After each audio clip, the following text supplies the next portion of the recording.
Ground level water, borewell water மூலமாக சிலது கொடுத்து கொண்டிருக்கிறோம். இப்படி ஒவ்வொரு பகுதியில் இருக்கக்கூடிய குடிநீர் நீரை எப்படி சரியான முறையில் கொடுக்கலாம், அதே போல மக்களுக்கும் இந்த வறட்சி நிலையை எடுத்து கூறி சிக்கனமாக அவர்களும் குடிநீர் நீர் மற்றும் தண்ணீரை உபயோகிக்க வேண்டும் என்று எடுத்து சொல்லவும், இப்ப இருக்கக்கூடிய சூழ்நிலையில் ஜென்செட்டுகள், அதே போல உடனடியாக போர்வெல் அமைப்பது, உடனடியாக குறிப்பாக சென்னை போன்ற பகுதிகளெல்லாம் கடந்த காலங்கள் வறட்சி வரும்போதெல்லாம் விவசாய கிணறுகளை எல்லாம் திருவள்ளூர் மாவட்டங்களில் பல இடங்கள் எல்லாம் வாடகைக்கு அமர்த்தி குடிநீர் எடுக்கக்கூடிய சூழ்நிலை இருந்தது. அந்த மாதிரி எப்படி எப்படியெல்லாம் நம் குடிநீர் நீரை எடுத்து குடிநீர் பிரச்சனை இல்லாமல் இந்த சூழ்நிலையை சமாளிக்கலாம் என்று அம்மாவுடைய அரசு இன்றைக்கு துறை வாயிலாக இந்த கூட்டத்தை இப்பொழுது நடத்தி கொண்டிருக்கிறோம். சென்னைக்கு வந்து நீர் வழங்கக்கூடிய ஏரிகள்ல நீர்வரத்து வந்து குறைவா இருக்கு. இன்று வந்து விவசாயிகள் ஆனால் குடிநீருக்கு வந்து பிரச்சனை வந்து அதிகாரிகள் வந்து அபாயம் அதற்கு என்ன மாதிரியான முன்னெச்சரிக்கை இல்ல நமக்கு வந்து இல்ல நமக்கு பிப்ரவரி முடிய நமக்கு இப்போ பிரச்சனை எல்லாம் இல்ல. அதுக்கப்புறம் பிரச்சனையை உறுதியா அம்மாவுடைய அரசு முழுமையா சமாளிச்சிடும். ஒன்னும் நாங்க சரியா சென்னை மட்டும் இல்ல, அனைத்து மாநகராட்சி அனைத்து பகுதிகளுக்குமே அதுதான் முன்னாடியே நாங்க நடவடிக்கை எடுத்திருக்கோம். இந்த மாதிரி ஆய்வுக் கூட்டங்கள் தொடர்ந்து நடந்துட்டு தான் இருக்கும். இந்த மாதிரி இன்னைக்கு வந்து காலைல முதலமைச்சர் தலைமையில் நடந்தது. தொடர்ந்து இந்த கூட்டத்தை நடத்திட்டு இருக்கிறோம். எங்கெங்க எந்தெந்த பகுதியில் சோர்சஸ் கம்மியா இருக்கு, எந்தெந்த பகுதியில் லாரிகள் மூலமாக நம்ம வாட்டர் சப்ளை பண்ணலாம். இப்ப சென்னையில் பாத்தீங்கன்னா ஒரு சாதாரணமா ஒரு 4000 ட்ரிப் அடிப்போம். இந்த வறட்சி காலத்தில் 6700 ட்ரிப் வரை நாங்கள் அடிச்சிருக்கோம். இப்படி வந்து எல்லா பகுதியிலுமே இப்ப மதுரை எடுத்து மதுரையிலையும் உங்களுக்கு வைகெல்லாம் தண்ணி குறைஞ்சிருக்கு.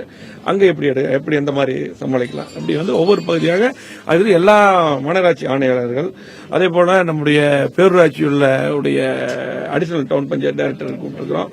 அதே போல ஆர்டிஎம்எஸ் கூப்பிட்டுக்கிறோம் நகராட்சிக்கு எல்லாமே. இப்படி எல்லா அதிகாரியும் வந்திருக்காங்க. இப்ப அங்க இருக்கக்கூடிய எந்தெந்த பிரச்சனைகள் இருக்கு, எப்படி நம்ம போறோம், எவ்வளவு ஒரு நாளைக்கு எவ்வளவு லிட்டர் குடிநீர் கொடுத்துருக்கோம், அதுல எவ்வளவு குறையுது, அது எப்படி சமாளிக்கலாம் இந்த கூட்டம் எல்லா அதிகாரியும் இந்த ஹால் இருக்காங்க பார்த்திருக்கீங்க. கண்டிப்பாக அம்மாவுடைய அரசு போர்க்கால அடிப்படையில் அது கண்டிப்பாக தீர்க்கும்.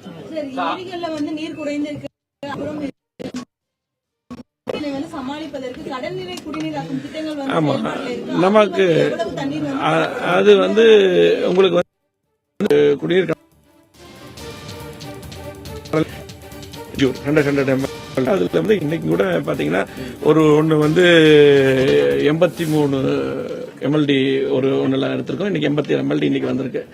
ஆகவே அது வந்து ப்ராப்பரா நம்ம செஞ்சுட்டு எடுத்துட்டு இருக்கோம். இன்னும் கூட புறைத்துறை அம்மா அவர்கள் கடல்நீர் குடிநீர் திட்டம் 2 அறிவிச்சாங்க. அதுல வந்து 150 MLD ஒன்னு அறிவிச்சாங்க, 400 MLD 110 விதியில் அறிவிச்சாங்க. 150 MLD இப்ப நம்ம டெண்டர் கூப்பிட்டோம். அதே போல 400 MLD வேகமாக டெண்டர் கூப்பிடுறதுக்கு நடவடிக்கை எடுக்கப்பட்டிருக்கு. நாகை போன்ற பகுதிகளில் விவசாயிகள் வந்து பெருமளவு பாதிக்கப்பட்ட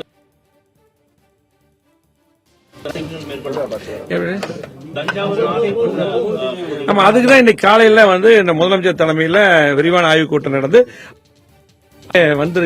அவரோட அறிக்கை வந்திருக்கு. உங்களுக்கு அம்மாவுடைய அரசு அது தனி கவனமா பார்த்துட்டு இருக்கோம். இல்ல அது வந்து அதுதான் திரும்ப அடுத்ததுல வரும். இன்னைக்கு அந்த அவர் அறிக்கை படிச்சாலும் முழுமையா தெரியும். இன்னைக்கு அமைச்சர்களை வச்சு விரிவான ஆய்வு கூட்டம் நடத்துறாங்க. அதுக்கு வந்து நமக்கு வறட்சிங்கிற அறிவிக்கும் போது சென்ட்ரல் கவர்மெண்ட் மத்திய அரசாங்கோட சில வழிமுறைகள் இருக்கு. இந்த மழை பொழி இதெல்லாம் அளவெல்லாம் இருக்கு, அதெல்லாம் ஆய்வு பண்ணிட்டு கண்டிப்பா ஒரு அம்மாவுடைய அரசு முதலமைச்சர் விளக்கமா சொல்லியிருக்காரு. தனி கவனமா அதை பார்ப்பாங்க. விவசாயிகளுக்கு தேவையான நிவாரணங்கள் வழங்குவதற்கு அம்மாவுடைய அரசு நடவடிக்கை இல்ல. அதுதாங்க எல்லா அக்ரி டிபார்ட்மெண்ட் எல்லாம் சேர்ந்து நிலத்தடி நீர் மற்றும் குடிநீர் தட்டுப்பாடு தொடர்பாக அமைச்சர் வேலுமணி செய்தியாளர் சந்தித்தார். அந்த நேரடி காட்சியில் நாம் பார்த்தோம். மும்தாஜினி உங்களிடம்.